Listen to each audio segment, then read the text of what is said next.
Another week, another early start time. Thanks, NHL Playoffs. I'm John Rectum with my review of AEW Rampage. I hope they find a way to start it a little bit earlier than the usual 7 p.m. Pacific Standard Time, all the way to 10 p.m. Eastern Standard Time, or whatever it is in Hawaii, whatever it is in another universe. If they're finding a way to get a cable signal all the way out in the deep, dark nether regions of space, that's a hell of a fucking cable package, a hell of a satellite. It's like POD satellite. On no other YouTube channel are you going to hear POD satellite reference for no fucking reason. POD used to make good music. I wonder what they're still fucking doing.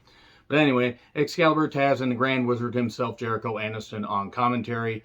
And Rampage is a frustrating show. I get that it's only an hour. They want to pack as much shit in as possible. And they have some good stuff.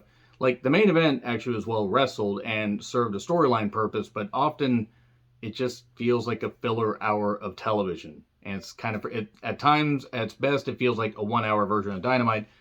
At its worst, it feels like almost an episode of Dark on cable television.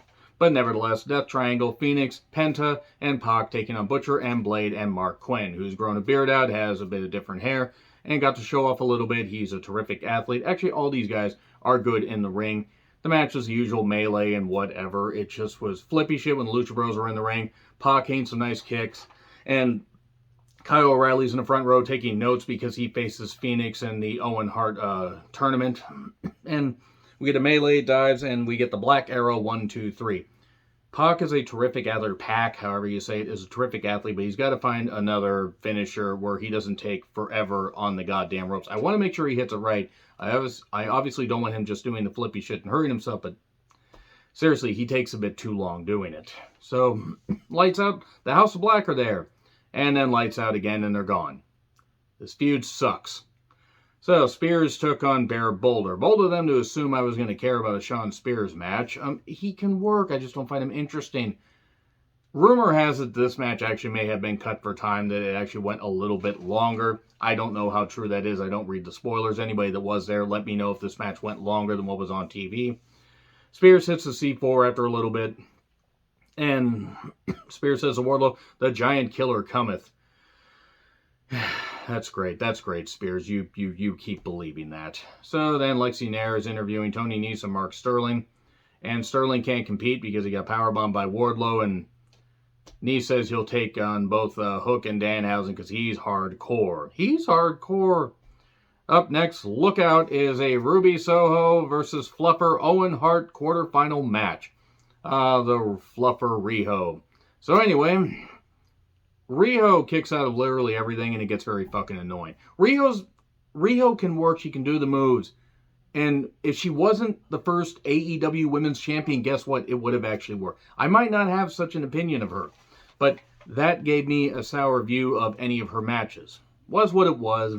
Ruby should have won twice, or, in like half the time. She should have not taken, a bunch of moves from Riho, and she shouldn't have, needed about 18 freaking moves that would have put down an elephant to beat Riho. She eventually gets the victory. Good job there. Was what it was. I'm glad they got some time. The crowd was into it a bit, but you could have put another women's match out there and not had Riho be competitive. I know she's got her fans, but Ruby should have won quicker here. So then Billy Gunn is back talking to the Acclaimed and the Gun Club about trying to get them as a faction. And the kids are like, we got an idea. How about our catchphrase can be, "We got 2 words for you." Billy's like, "Oh, that'll never get over. Ah ha ha ha, ah ha ha. DX, one stable that honestly was cool at first, I guess, but is honestly overrated in my opinion." Oh, this is going to go well in the comments. So anyway, Shivani interviews Jade, Velvet, and Kira Hogan. Oh, look, the baddies section is there. Okay, whatever. And why did Jade have the giant rings of Saturn on her ear? Those were huge earrings. She tells Tony to cut the shit. Why is she still talking? In case you can't tell, I'm not the biggest fan of Jade. I have nothing against her personally. She looks like a star. That's it. She does out of the tournament, so Red Velvet advances by forfeit. Aha, no. She's going to face one of her old friends, Chris Statlander, who's not an alien anymore. She has makeup, but that's it. Okay, it was what it was. It was fine, I guess. Rampage next week, another early start time, probably the same time. I really think that what's going to happen is when the next negotiation, comes up, I think they're going to end up putting Rampage on TBS, and they're just going to forget about having it on TNT because the ratings really aren't much different.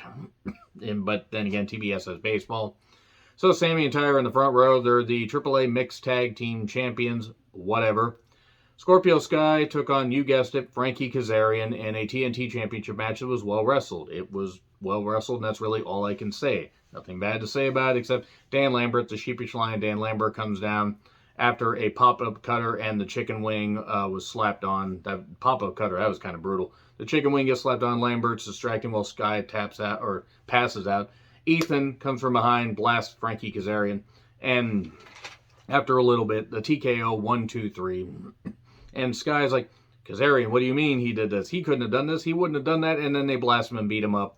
And then Lambert's mic didn't work, and he's trying to yell at Sammy and Ty. Here's a question. Who are the heels here? Because Sammy and Ty are clearly heels, and there's really nothing about this that necessarily works. Sky can be a heel, but why am I supposed to root against Scorpio Sky when he's worth rooting for and Sammy isn't? Because Sammy's a much better heel, and Ty, quite frankly, her bubble burst, she's not really worth anything anymore. Whatever, it was what it was. Let me know your thoughts in the comments. Like, share, subscribe, Twitter handle in the description. I'm John Ritlin. I'll see you soon.